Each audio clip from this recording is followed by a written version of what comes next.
Les clitoridés ont été observés sur tous les continents depuis des millénaires. Des représentations peintes ou sculptées en témoignent à travers le monde.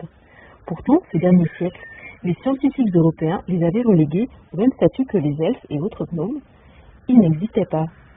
Ou alors, une seule espèce de clitoridé pouvait exister, le clitoris nympha. Absent des grands inventaires écrits ou dessinés, certains curieux professionnels se sont targués d'être les découvreurs des autres genres et espèces de clitoridés, tentant même de leur donner leur nom. Tant et si bien qu'aujourd'hui encore, la taxonomie de cette famille n'est pas arrêtée. Ce n'est pas seulement du fait des égos de nos observateurs patentés. Pendant quelques années, les clitoridés ont été classifiés en 3 genres.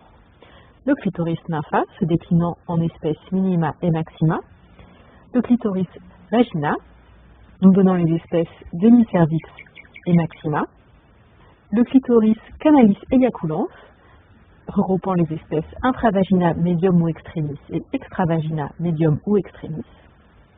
L'appartenance à l'un ou l'autre des genres et à l'une ou l'autre des espèces était déterminée selon les traits anatomiques qui semblaient les plus prononcés.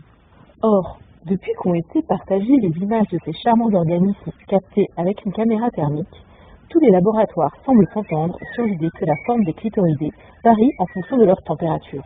Ainsi, par exemple, si l'implantation des canaux éjaculatoires paraît fixe, leur volume peut grandement varier, ce qu'on peut observer indifféremment sur les conduits eux-mêmes ou à travers les renflements au niveau de la cavité sous-jacente. Un même individu peut donc présenter des physionomies si différentes qu'il aurait pu être classé dans chacun des 3 genres de la précédente nomenclature au cours de son existence, voire d'une seule journée. Une équipe a longtemps œuvré pour le maintien hégémonique du taxon historique clitoris nympha. Elle est aujourd'hui la risée de la profession. Leurs collègues sont persuadés que cette dénomination n'a pu leur sembler pertinente que du fait de la pauvreté de leurs observations. Ils n'en auraient recueilli que des vues de face. Alors que nous captons ces images à l'automne 2018 dans les Châtaigneraies Cévenols, toutes les chercheuses s'accordent à dire que les clitoridés n'ont pas de genre.